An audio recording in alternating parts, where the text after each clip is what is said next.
true to what you said on paper. I wish that I could freely dream and be judged from within, hunted by a power that cannot see past my skin. My views are viewed as ignorant, my truth always denied. My history is shrouded in a spider web of lies. Isn't this America?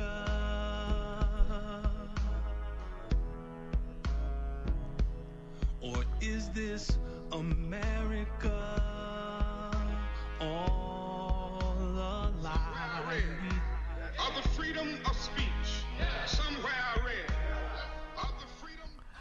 Well, welcome back to At the Round Table with MAMLEO. I'm your host, Larry Ellison, in studio with my brother from another Rhodes Scholar is here.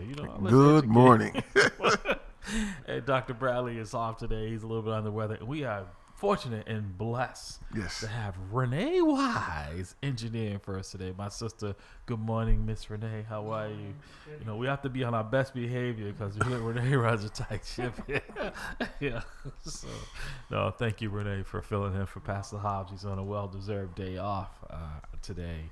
And so we want to thank our sponsor, The Money Store, for all your mortgage needs. Get branch manager Cora Holbrook a call at area code 508-345-4726. That's 508-345-4726 is the caller. It's the number there. The calling number here is 617-282-0685.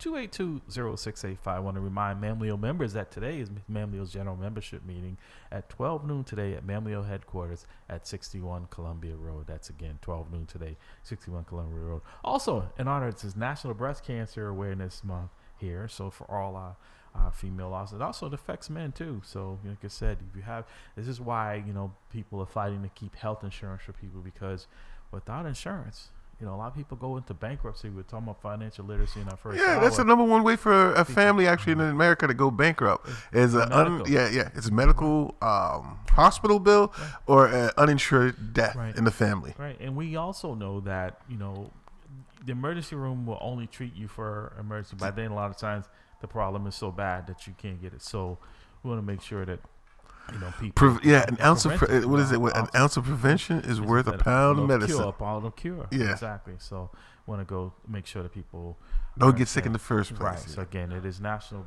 Breast Cancer Awareness Month for the month of October, but it should be every day. But they highlighted this month. So also. Brother Rhodes, I know you had some announcements you wanted to make. Well, just wanted to, again, there's things that are going to be going on in the community, and just letting people know that there's a trunk or treat that's going to be happening Saturday, October 25th. So it's a family nurturing center. That's on the 25th. And also this Sunday coming up, tomorrow evening, there's a Skippy White's gospel train going on at the Charles Street AME Church. So if you want to get your gospel on, the Brooklyn All Stars will be there. So I believe it's going to be starting later in the evening and stuff. So definitely come and check it out at 551 Warren Street here in Dorchester. And doors, I believe, are going to be opening at 2 o'clock. And so again, children $10, $25 in advance, and $30 at the door. So there are things going on in the community. There's also going to be an open house for the new fire station that was built, where Adams Street and Quincy. I can't remember the intersection. Meeting House Hill. Yes. They're going to be rededicating that fire station and stuff. So since it's opened up, and there's supposed to be an open house groundbreaking through Grove Hall for the Grove Hall Community Center, and that should be happening this week as well. And I thought I had those pictures up, but apparently I'm not. It's not showing up right now. Okay. But those are the quick announcements that I wanted to kind of highlight and stuff. So. All right. Yeah. Sounds good. So, like I said, this hour we're going to talk about I'm calling it the OPAT spat. The OPAT spat. Says, this is in the WBUR report. Police Oversight Board tells Commissioner Cox to stop ignoring its discipline recommendations. And it says, the Boston Police Department Civilian Watchdog Board is calling out the police commissioner for consistently ignoring officer discipline recommendations, while also requesting he mandate officers take part in his misconduct investigation. The city's Civilian Review Board for the Office of Police Accountability and Transparency, known as OPAT, sent the letter to Commissioner Michael Cox last month. They say they're gravely concerned about the widespread refusal by the department's officers and employees to participate in interviews and provide documents when asked. It's the first time the board has issued formal criticisms and recommendations to Cox since the agency was created in 2021. The letter has not been previously reported. The message to Cox follows WBUR reporting that found the commissioner routinely ignores the board's guidance on disciplinary actions for officers. In fact, Cox has fully implemented OPAT's recommendations for discipline in just one case. One case, folks. He has not responded to the oversight office in 8 cases, some of which he's had on his desk for more than a year. Boston cannot move forward with a police accountability system that is ignored by police leadership and employees, the board wrote in the letter. The board urged Cox to establish a response time policy to treat the recommendations from the Civilian Review Board with a greater deal of respect, consideration, and attention. It also calls on Cox to stop turning to the department's own Internal Affairs Division for further investigation after OPAT delivers its findings. Cox did not respond to WBUR's request for comment. Mayor Michelle Wu also did not respond to questions about whether she'd urge Cox to make changes. She doesn't have to now. The mayor's office spokesperson said the city is constantly working to strengthen partnerships to deepen trust within Boston communities. The Office of Police Accountability and Transparency and the Boston Police Department are both key parts in the city's public safety infrastructure to make Boston the safest major city in the country, the spokesperson said in a statement. OPAT was created through a city ordinance amid calls for police reform after the police killing of George Floyd in Minneapolis in 2020. A task force convened by then Mayor Marty Walsh recommended the outside agency to investigate citizens' complaints against police and review internal police investigations conducted by the department. OPAT was set up to be an independent body separate from the police department where people in the city of Boston can go if they have complaints about a police officer, said board member Josh Dankoff. The whole idea was to have a separate entity undertake these investigations to improve accountability and transparency and ultimately public trust. Yet disciplinary recommendations made by OPAT aren't being implemented. In one case reported previously by WBUR, OPAT found an officer wrongly targeted a teenager, allegedly punching the teen in the face with his gun. OPAT recommended Officer Cox fire the officer, but Cox said he was not accepting the officer's recommendation and instead listened to an investigation with the Police Internal Affairs Division, which said it ultimately could not prove or disapprove the allegation. The officer was only a written reprimand for violating the department's policy of not turning on his camera. He has since been promoted to detective. Board Chair Sam Harrell said the current system undermines the board. At the end of the day, it's a simple ask, he said. We're asking the Boston Police Department to align its practices with the city's ordinances and to cooperate fully so that the civilian oversight could actually happen, because right now, without it, it's making it very difficult for us to do our job. That was the intent. The board also called on Cox to create a department-wide policy or directive mandating full cooperation with OPAT investigation. It suggests disciplinary action of officers who don't participate. The letter specifically notes that the Boston Police Superior Officers Federation, which represents civilian workers, have told OPAT that they don't advise or require officers to participate in the investigations. When officers refuse to participate, this demonstrates resistance to civilian oversight and directly contradicts the spirit of community-centered reform that the city has publicly committed to, the board wrote in the letter. The board also urged the Boston City Council, good luck with that, to exercise its authority to ensure these reforms are implemented.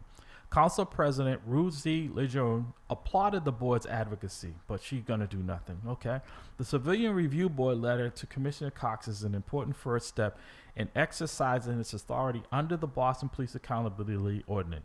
She said in a statement, the concerns raised about non-cooperation with investigations and delayed response to disciplinary recommendations go to the heart of the public trust.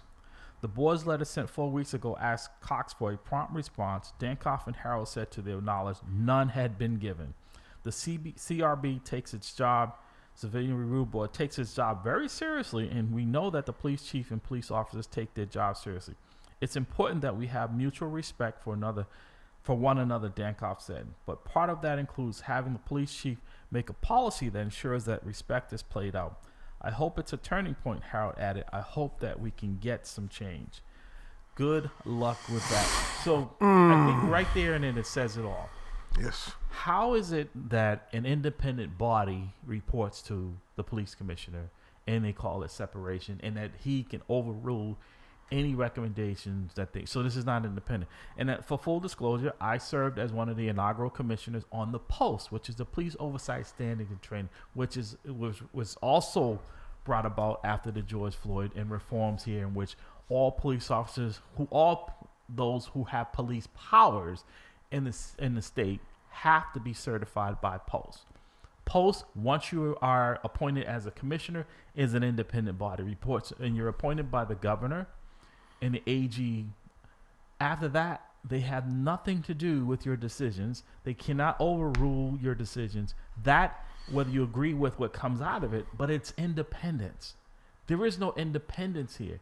So this is a joke, and I knew it was a joke from the time it was of its conception, because anytime you still had the police commissioner having to have a say in what discipline someone is going to get, because how do you say, the POST and the OPAT in one of these decisions finds that an officer struck an individual with his firearm, which is serious, and he didn't have his body camera on, which is a violation. And listen, I'm not being sitting here with a conspiracy theory, but there's a reason. There's a reason why the camera was off. Right, okay, right. All right. And then the unfortunate thing is that, again, bad apples. He gets promoted to detective anyway. Right. So now he gets rewarded. Yeah, right, he gets rewarded. He gets rewarded for that. Reprimand. They couldn't prove or disprove that it happened. Well, then the preponderance in this case, because you violated the rules. Yes, you should. Obviously, if your camera was off, you broke a rule right there. That should have been right then and there. Right. Disciplinary action right there. And to me, it says something about your mindset. So Boston, we're spending this money, and it's been in the news quite a bit. The OPAT, the current commissioner, who's there, Evandro Cavallo, who, in my opinion, nice guy, but in over his head. Yeah. There's been no reforms. Matter of fact, it was almost a year in there, and they still hadn't even had the dashboard for people to be able to report this, go in and upgrade and update what's going on and what have you, and see what's going on. His chief of staff was Martin, was arrested, and over some personal issues with some other folks in the administration.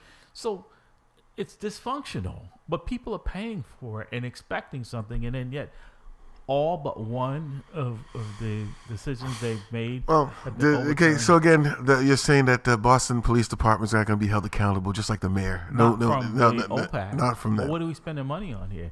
617-282-0685, 617-282-0685. I know if Jamal is listening, I know he was part of the group that formulated this. This has to be troubling to those folks who spent their time thinking they were going in there to really help out the community policing, some real changes. Yes. And to hear and see that nothing has changed. Yeah. Nothing. It's actually worse, because it's a sham. It's a sham. Yeah, like you say, just because your skin folks ain't your kin folks. Boy, I tell you. See, I have a telepathy with my brother. You know who's on the line. You know who's on the line. Jamal, good morning, brother. Thank you for calling. And yes, Pastor Hobbs didn't change his voice. Oh yeah, I know the dulcet tones of Miss Renee Wise. You know how to say it too. So Jamal, this has to be troubling for someone like yourself and the others who put all this time and effort in putting this together and having to go out there and have people believing that change had come to the police department here in the city of Boston, and there would be some real oversight.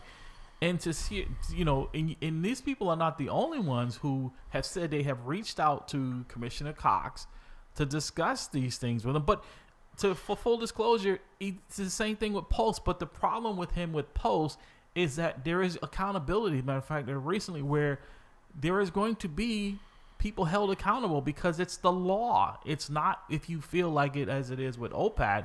Because how do you say, Jamal, that it's independent if the commissioner has a say?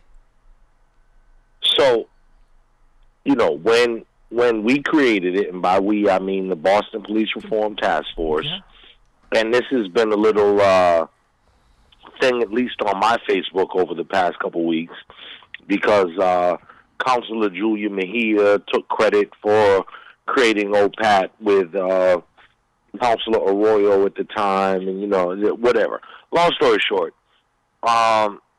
what we intended when we created it via the Boston Police Reform Task Force is an independent body.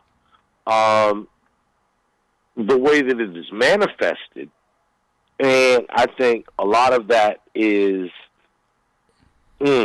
So, Jamal, let me just interrupt you for a second. I apologize for interrupting your flow. Because I think it's an important question I want to ask you. When the task force was formulating this, was there any effort or suggestion about having the police commissioner not having no say in this? Was this supposed to be separate from the police commissioner, or did you guys understand that the police commissioner would have the final say in these matters? No. So, one, it was created as an independent body outside of the BPD for this reason. We knew that BPD and its own internal affairs department had to have some input, obviously, because of, you guys understand the union situation, mandates by law and all this type of thing. So it's not like the administration of the BPD could be cut out of the equation. But I think that what has happened is now the BPD has now leveraged its power, flexed its muscle, and now what was supposed to be a fair place where they could input and assert their own position has now become the position. Mm-hmm. Yes. You know what I mean? Yes. We didn't want the administration to have no input, but their input was not supposed to be, God's word. And that's what it seems like it has taken on, because now, from what I'm reading and what I've been observing, there doesn't seem to be any daylight between the police department, and I get it, the OPAD, I'm not sure what investigative arm that was implemented or written into this to give them the ability to investigate these cases, but it seems like they're relying on the internal affairs department of the Boston Police Department, which is probably the problem people feel is not independent of. So yeah, no. When we created the thing, and first of all, a couple of things that just disturbed me. Mm-hmm. One, OPAT is just it's the header of the office, and I guess the name is too sexy because everybody focuses on this. But OPAT is a tri-fold organization. So the Office of Police Accountability and Transparency houses as well the Civilian Review Board, as well as it houses IOP or EOP. We never decided on the pronunciation, but IOP or EOP, which is the Internal Affairs Oversight Panel, which replaced the co-op, right, and enhanced the co-op. So between these three entities, all of whom have the ability to initiate their own independent investigations and whatnot. But so, I don't know how to explain it. I think that none of the engines have all fired up at the same time, and none of the maximum potential has been reached. Let me say that. I am encouraged, though, by what you just read, because here is the OPAD office doing what it's saying. Hey, Commissioner, this is obstructionist. Right, but this is the Civilian Review Board that is levying this, right? Which I think a little troubling for me is that I didn't see anything in here from the current from Evandro Cavallo, who's the director of OPAD, right? Him there doesn't say anything about him sending any letters to Commissioner Cox and him being concerned about, what is not taking place. No spirit of cooperation between police officers. Isn't he an attorney as well? He is an attorney. So yeah, what's going on there? Former public defender, former state rep. So I guess these folks here are firing a shot across the bow, but the people who are in charge of the day to day don't seem to be, and there's been a lot of problems. So you think they're in compliance with this? Well, see, when you don't have a separation, right? When your job depends on the mayor, right? How much pushback do you get? Really? Yeah, you that's get true. Pushed out the door. Yes. Right, and that's where I was saying is that I'm not saying that the Post was any stronger or whatever. I think they were personally. That's just my opinion. But what attracted me to take the offer of being one of the commissioners was the independence. I didn't have to be pressured about whether or not the police commissioner wouldn't like what I say or the chief in some town, and then they could call to have me removed because I serve. Well, it's like Donald Trump saying, "Well, I'm going to go after all these people, my revenge politics or whatever." Right. You don't want to be under that kind of threat. Exactly. Where your job is dependent on that. So, because the case that one of them that they highlighted here was if that officer didn't have his camera on, then he didn't, in my opinion, he should have been fired right off the bat. He should have gotten the benefit of the doubt. Exactly. We couldn't find where or not. That's a standard. Exactly. Because I know as a retired police officer, as a former president of the Minority Police Officers Association, I didn't have much confidence in our internal affairs because it depended on who you knew, right? Yeah. And how you got treated. And that's why people wanted these separate independents. But there doesn't seem to be independent. Like I said, it doesn't seem to be any daylight there, Jamal. And the fact that the mayor and the commissioner didn't even comment on this, basically they says, we'll just ignore it and it'll go away. Yeah. How does that serve the people, Jamal? Well, I mean, I'm going to keep, advocating that, hopefully, because obviously I'm not a spokesperson. Right. So I'm going to hope that, some of these people will either call in or become guests of the show, to discuss some of these issues. I can tell. Right, not to say cut you. What's the incentive, Jamal, when business as usual is fine because no one will be held accountable? Well, I mean, look, clearly via the letter, you have members of the Civilian Review Board, as you're saying, right, who wrote against this. So maybe there's members of the Civilian Review Board who would like to, talk about that. So, I mean, that's all I'm saying. I just, it's not fair because, for me, because I'm not a spokesman. I don't work for any of these agencies or whatever. Right, and I agree with that. I guess my point, because I know you and others put a lot of work into trying to formulate something that the people could believe in, right? That was going to be a change, and this just doesn't look like change to most people. And even the people who are charged with implementing it, right, are saying, we're not seeing change here. We can't even do our job. People are not cooperating. But it starts with if the commissioner is ignoring people's comments or wanting to have a conversation about this, that trickles down to the people who are violating the rules. I mean, I don't know how to say it other than, what was created and what was intended when the rubber meets the road. Things didn't happen. I mean, I have my own problems with Post, and for those that don't know, in the listening audience, Post, is what we got after I introduced police decertification to the state of Massachusetts. And at the time, we were only 6 states out of, the country that did not have decertification. Now there's only 4 left. And, trying to push on with that thing. But police decertification in the state of Massachusetts became Post. And I haven't always been happy with how that is manifested either. Right.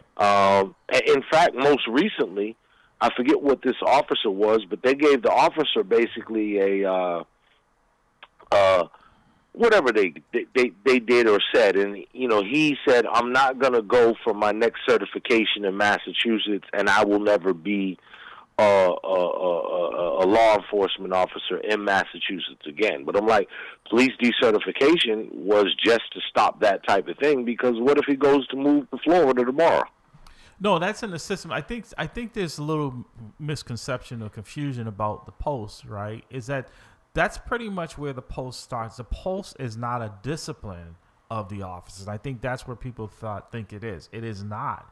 It is, if you can't operate in the capacity of a police officer, then that is incumbent upon your agency then to take whatever action they need to remove you. If they want to continue to pay you, right, but you can't act as a police officer, if they want to pay you police salaries to be a meter maid, then that's up to them, and that's where I think there's some confusion about the two. OPAT was designed to look into and then offer recommendations on the behavior of the civilian employee or the police officer of the Boston Police Department, and that hasn't. And I think what's even more because Michael Cox, if I'm not mistaken, he was in Michigan as the chief of Ann Arbor Police Department during all this, so he's not even really familiar with post. And his team that's there, I don't think most of them are. And they show no willingness because weren't they the people that caused the cause of the reform in the first place? But also, some of you think about his mindset, right? Is that Eddie Crispin, who was a former deputy superintendent, who now replaced me as the commissioner on the post, right?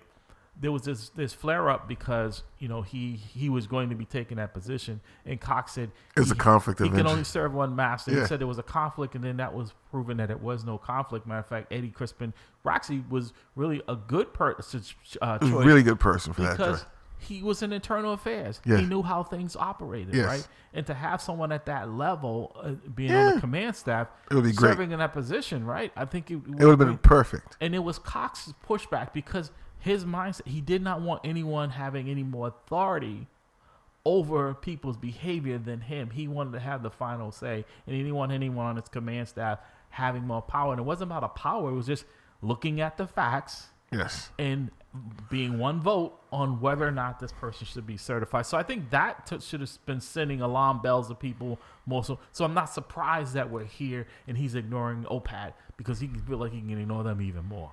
That's unfortunate. Again, the idea of the overboard, the oversight for citizens, for it to be independent. So again, they're not just there protecting their buddies. They're not there protecting the organization. They're there to really say, hey, this is a standard that we adhere to and we want you to adhere to it. The idea that we have the body cams, the equipment, and it's there to be turned on as an officer to record all your doings and to make sure it's there to protect you as an officer. And then, unfortunately, the fact that he didn't have it on and he wasn't disciplined for it, and it sends the wrong message. Yeah, absolutely. So Jamal, where do we go from here? Because I think that this is just going to be a story, but the fact that the mayor and the commissioner did not comment on we're looking into this and not hearing from Evandro about what he's doing. People, what confidence, I guess, should they have in that this system is working? Because it clearly is not. Once again, obviously, I can't speak, for Evandro, whatever. I hope and pray that he hears these types of things. I've encouraged him and others to call into the show or listen to the show. I don't know if they listen and don't call in or what have you, but a lot of these things about, these people who are in these jobs and in these positions, I just can't speak to just because, once again, I'm not their spokesman. But for me, what I hope is that they, spread their wings, flex their muscles, and actually use these tools that we established and set up to the full extent, for maximum results. That's my hope. Right. But I can't speak to what any of them do. And let me just say, Jamal, for full disclosure, right? I think you've done a good job in trying to get people to come and talk about these things, right? And to garner the support that they need to get this done. Because if not, there's been a lot of uptick in things happening in the city, right? These protests. Those young people taking over the city with those cars and racing and all that, right? And officers being assaulted. So there are a lot of accusations that are going to go one way or the other, and you need a body that people can have faith in, that if someone reports that there was behavior, and it may be appropriate, But to have people to have faith in what comes out of it, this doesn't help. Fair to say? I mean, once again, I would like to see a much stronger, You're being diplomatic, but go ahead. Yeah. Yeah, I know. I gotta be. Nothing wrong with that. Nothing wrong with that at all. Everything that I've worked on in police reform, I wish was stronger. Mm-hmm. I am still in a little bit of awe that we even were able to get implemented what we got implemented. At a point, I never thought I had given up the idea that we were ever going to get a civilian review board in Boston. Mm-hmm. But now we have it, but now it's not performing like Michael Jordan. You see what I'm saying? Right. So all of these things, it's like, okay, incremental change, and I understand a little bit more about what some of my elders were saying. It's just, it's like football. You move it a couple yards, you get a first down, you move it a couple yards, you get to the goal line, So police reform in Boston is nowhere, or the state of Massachusetts, is nowhere near where I would like it. But what we have now certainly beats a blank and is light years ahead of what we had. But is it? See, I'm going to disagree with you there because I don't think that that's the case here. I think that the spirit was intended for it to be that.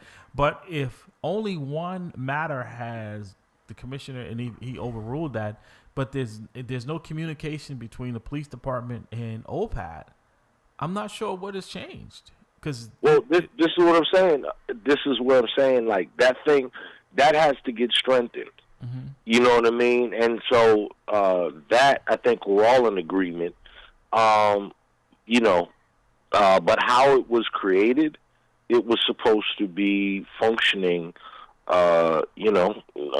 stronger than it is now. So that's all I can say. And I hope that they are able to maximize the potential of what is there. Okay. Yeah. I mean, like I said, I think they have a long way to go, and I think the plan, in my opinion, is really to keep ignoring.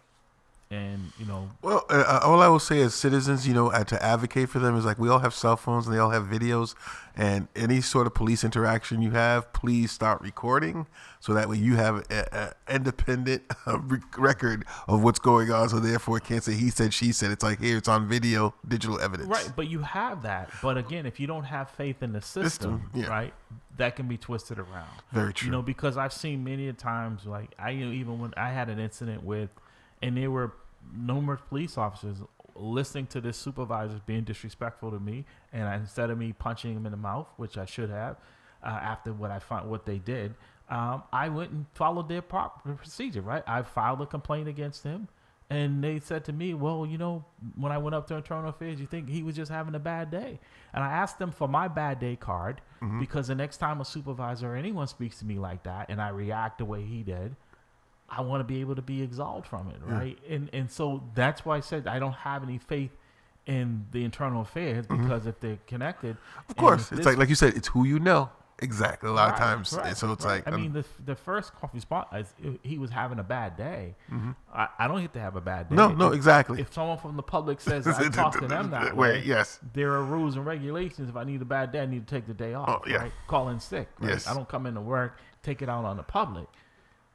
Here we are seeing that an agency that has been tasked with oversight on civilians and that people are refusing to even cooperate at the minimum. And I understand you have right for representation, but you can go in there and say, hey, you know what they call a Carney rule, which is that you don't have to, if you feel like it's going to get you in trouble, it's almost like the Fifth Amendment. Yeah, you don't have to testify against yourself. Right, yeah, but to totally ignore it. Yeah, you just go on the record is that under the advice of counsel, I'm pleading the Fifth. That's your right. Yes. No, you don't have to go in there. But also, some of the people who are not involved in it in any criminal or procedural way just may have witnessed it to be able to say, I'm not going in there. No, that's not how it should be working at all. That I'm not going to cooperate just because I can, and there's not going to be any accountability from anyone, because if the police commissioner is ignoring it, the mayor is ignoring the problem, There is no problem. That's unfortunate. That is a result of such acts, and so basically it's cutting them at the knees as far as like what they can do as far as their power and being able to reinforce or help the citizens out. Well, here's and this is just my opinion. Dennis White, who was only the commissioner for less than a couple of weeks, who was part of the task force, I believe he would have been more forthcoming. I believe he would have implemented because he was there. He saw it. There's someone here who Cox still sees anyone that's trying to tell the department what to do as an outsider, and things have changed. Things have changed. You cannot operate like that. And you would think that you would want this independence looking at it, saying, hey, look, we looked at it, but also someone independent, and they came up with a different opinion, but I'm just going to totally ignore that. Then what is the purpose of why would the taxpayer spending money to have a separate agency looking into things that really has no teeth? Well, I'm not sure, like, why waste the taxpayers' money in doing so. But the thing I would say is that that independent body was there to be there to kind of like have an alternative to what was said, and to kind of like completely ignore it and just very. So Jamal, do you know? I know Do you know if they have is their dashboard up and running now? I know it wasn't for quite a while. Do you know if the dashboard is operational at the OPAT? So the dashboard, on the task force, myself and former Commissioner Dennis White worked on that. Mm-hmm. It was modeled after actually Seattle, where former Boston Police Commissioner Kathleen O'Toole was at, right? Yeah. That was one of the major examples we looked at because Seattle had quite a nice dashboard. Mm-hmm. What manifested in Boston was not what we envisioned, which was a one-stop shop, but they kind of broke it down into I want to say 7 different dashboards. So at different periods, different parts of that dashboard have been functional or informative or what have you. So my hope is, once again, that the dashboard, and we're in Boston, right. This technology capital, and allegedly. Yeah, I mean. So certainly, I think we have the technology. It sounds like that. Remember the $6 million man? That's what I'm saying, right? We have the technology, right? We'll make it better, faster, so we can make stronger. that thing better, stronger, faster. Exactly. So that dashboard should be a one-stop shop where you're able to go in and look at multiple layers of data.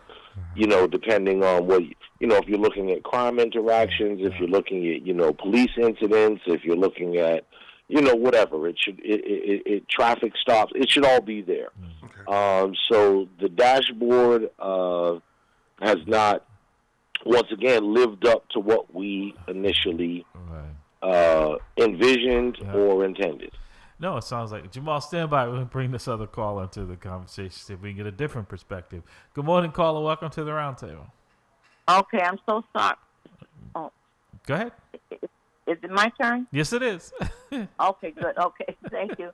I'm sorry. I just called in, so I don't know what the perspective is that you wanted to well, we were look talking at. about, I don't know if you were listening, the topic we were talking about, the recent article in there where the Office of Police Accountability, OPAT, for the Boston Police Department OPAT is in a spat with Police Commissioner Cox regarding him not responding to their letters about sitting down or having a conversation about him not adopting or even having a discussion about their recommendations about police accountability, and that there seems to be a lack of it and really none at all.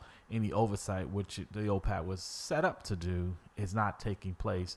And that really leaves the public very little choice other than maybe going to post or getting a lawyer to fight back against the police department on whether or not police or civilians' conduct is appropriate in their role that they're performing in if something goes wrong. So. Wow, that's a big order. Yeah. Well, it's a serious one.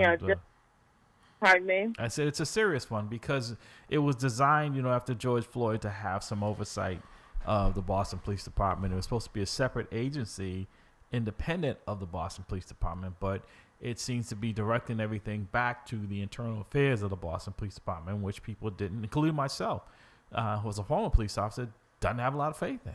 And even to that point, I have seen where officers, the sergeants up there who have investigated the case and found that the officer's behavior was not appropriate, or the civilian, and then they don't have the final say, and then the commissioner will still have the final say. So we're still having the same outcome with OPAT that we have inside the police department, where the commissioner is not taking the recommendations from the people who did the investigation.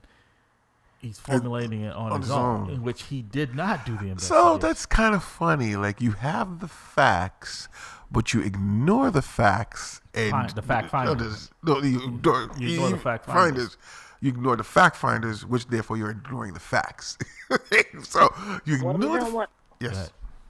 Yeah, the only thing I can think of, and I don't know how that would affect a person's job, but there should be a social media hotline where everything that is reported to this agency that's not doing their job, is that the agency called OPAT? OPAT. Yes.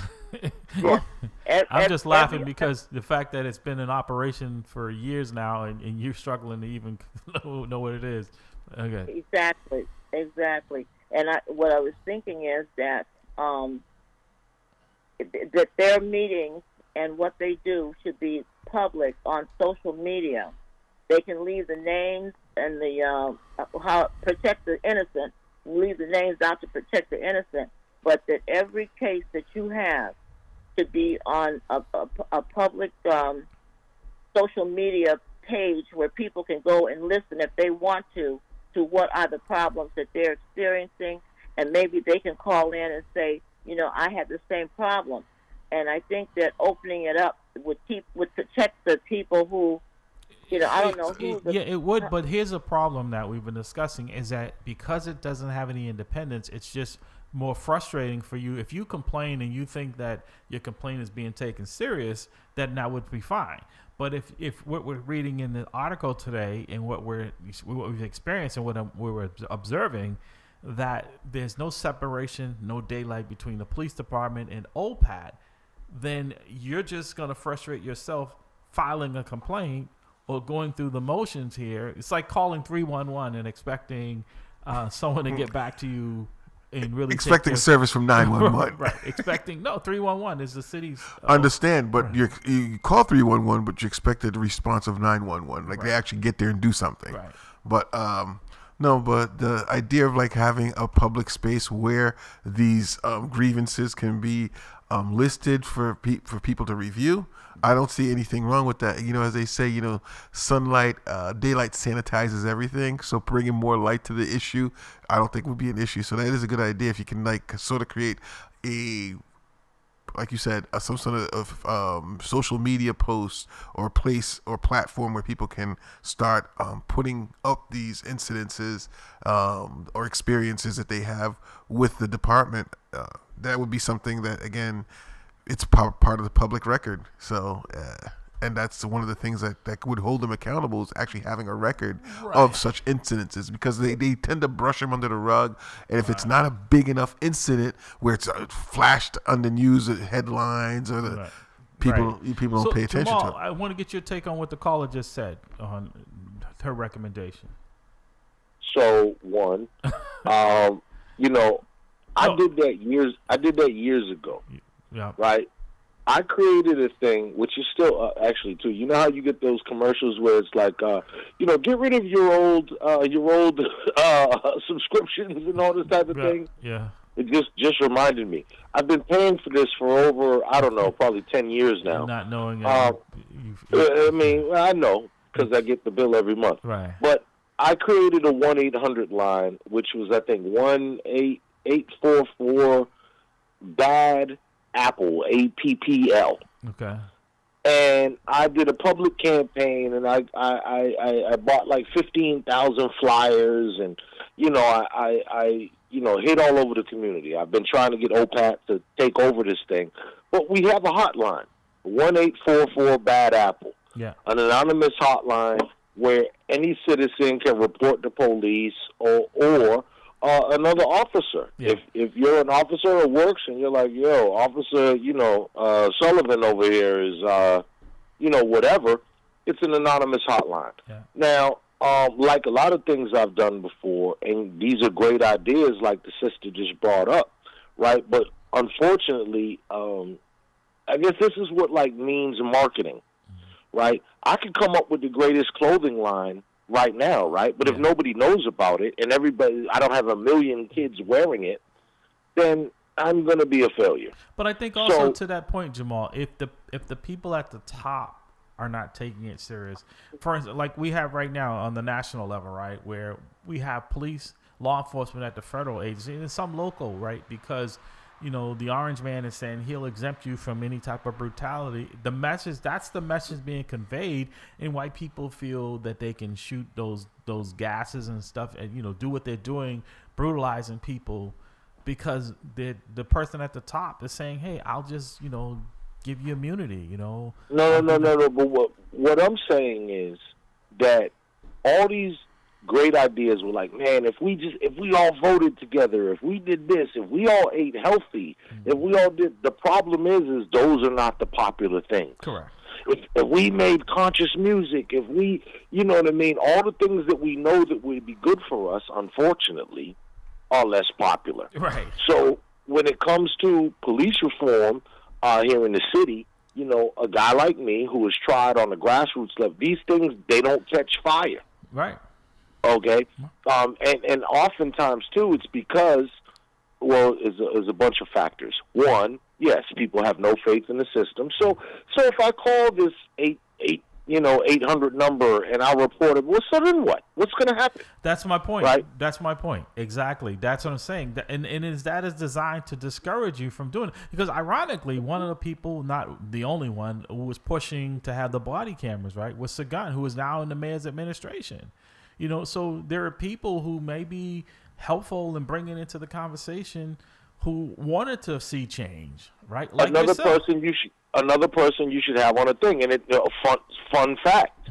At the time, I was not, and I'm still not, a proponent of body cameras. Okay. Because I knew that basically it was going to produce more evidence for the police against civilians than it was ever going to manifest for. Now, there's been some cases where, the body cam footage has, all that, but above all and everything, just the day-to-day interactions with police, body cams have, helped the police way more than what civilians thought that they were going to catch, people and all these But acts. in all honesty, too, there's been a couple of times where police have been caught with their own body camera planting evidence or doing something illegal. So it does work in that sense, too. No. That's what I said. But but if we did overall cases, okay, look, let me reveal my little criminal background. Okay. It's only a 2-hour show. Yeah. When I used to be in the park as a knucklehead, teenager or something, and police might come in the park or whatever, right? And this is back when you couldn't do anything in the public, right? So, you guys are drinking in public, you're smoking a blunt. They be like, yo, whose beer is it? What beer? Right. You know what I mean? Whose spliff is that? Right. What spliff? Right. Okay? Now with cameras, you're not afforded the most basic of deniability. Well, also, then we'll get back to Exactly. Pam to there because we only got a couple of minutes. But to that point, Jamal, right? Look. And don't forget, I called in with a question, you guys. Okay, go ahead with your question. I'm gonna go. I'm gonna let you because we're short on time. Yes. I'm really concerned about the public safety in terms of how the police budget is used to do constructive things to help people who are returning citizens. And the most important thing is for them to be able to get a job and make money. Yet, being having a history of being in jail, most people will not hire them. And so I'm concerned that we have schools and programs such as the People's Academy that will train and take returning citizens and train them to have a job that will it'll be a lucrative job, and they'll make. Well, it's interesting you talk about that, because we were talking about that on our 7 o'clock hour about financial literacy, yes. and T. Michael called in, and that's one of the areas we talked about, is that preparing people, right, with not just a job but a trade, yes. right, a career such as the People's Academy, and uplifting people. Because I tell people my whole career, and I spent almost 39 years with the police department. Rarely, if at all, it might have been sometimes they've been domestic, but the vast majority of people that were arrested were either unemployed or underemployed, right? Mm-hmm. No doctors, no plumbers, because people with exactly. something to lose, right? Yes. No Wall Street investors. It's people who felt like, hey, what do I have to lose? Sometimes they're like, well, I'm looking for a place to stay anyway, so Right. I'll have to pay the bills, and I get 3 meals, okay. Three hots and a cot, they used to say. 3 hots and a So cot. it is unfortunate, but for some people, that's how they solve their housing issue. Yeah. So, but what I wanted to say a minute ago. Question, go ahead. Excuse me. Go ahead. And my question, that was my preface. Okay. But now I have a question, and that is, would it not be beneficial to the police department to allot some of their budget to programs not like the People's Academy, but the People's Academy? In other words, you know that you have returning citizens, and you know that these guys need a chance and want a chance, and this is a way that you can actually close the wealth gap by giving these guys in 2 years a trade that they can actually make a middle-class salary, and a lot of people will stop going into crime if they have to make money. I will say that there's, I don't know, behind the scenes, I don't know who's making money off people going to prison, but there's someone behind the scenes making money. Exactly.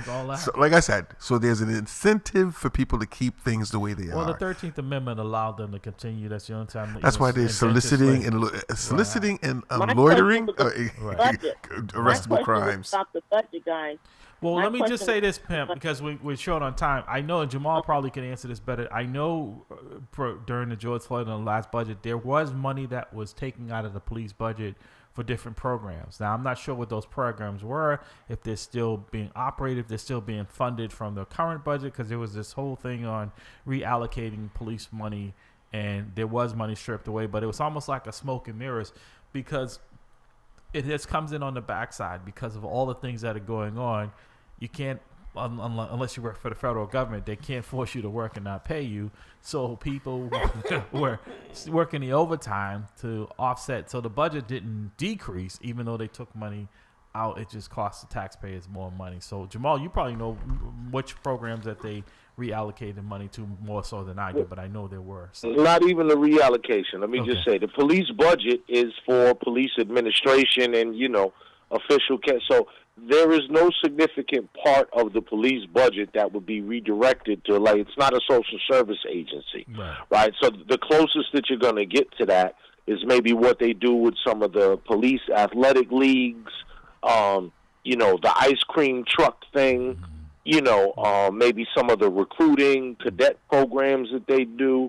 But even the unit that I worked in the schools, that wasn't really an enforcement part of the arm of the police department, even though we had police powers, but it was not our primary function was arresting kids. It was trying to keep them on the straight and narrow.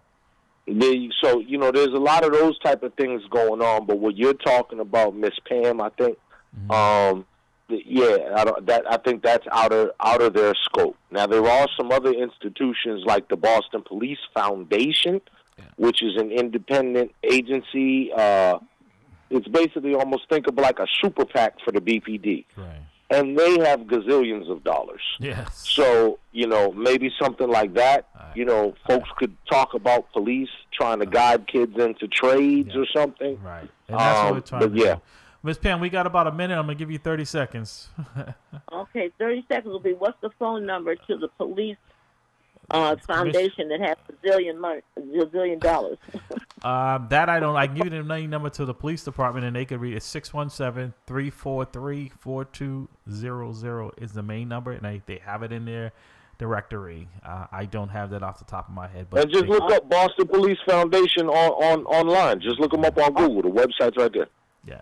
All right, All will right. do. Thank you, I'll Pam. text Thank you. Jamal. I appreciate. I know you're in a precarious situation here, so I always look forward to and appreciate your insight, because one thing we get from you is honesty. And we appreciate that. It's a rare And thing these days. No, and that's people are looking for change, and change should not just be a slogan; it should be reality. Thank you, my brother. I appreciate you, and I will see you in the morning. Did we lose Jamal? Oh, I guess so. All right. All right. Please. Okay. Thanks. So just. Okay, bye-bye, everyone. All right. All right. Well, again, just before we leave, just want to make sure that the announcement is there. Like, the open house today is at the Firehouse at 44 Winter Street. The Boston Fire Department open house. It's a free event. All are welcome. Free hamburgers and hot dogs. It starts from 10 and it goes to 2 p.m. Engine 17, ladder 7, 44 Winter Street in Dorchester, and the Meeting House Hill. And that was one. And again, Wednesday, October 15th, the groundbreaking for the BCYF Grove Hall Community Center is going to be happening at 3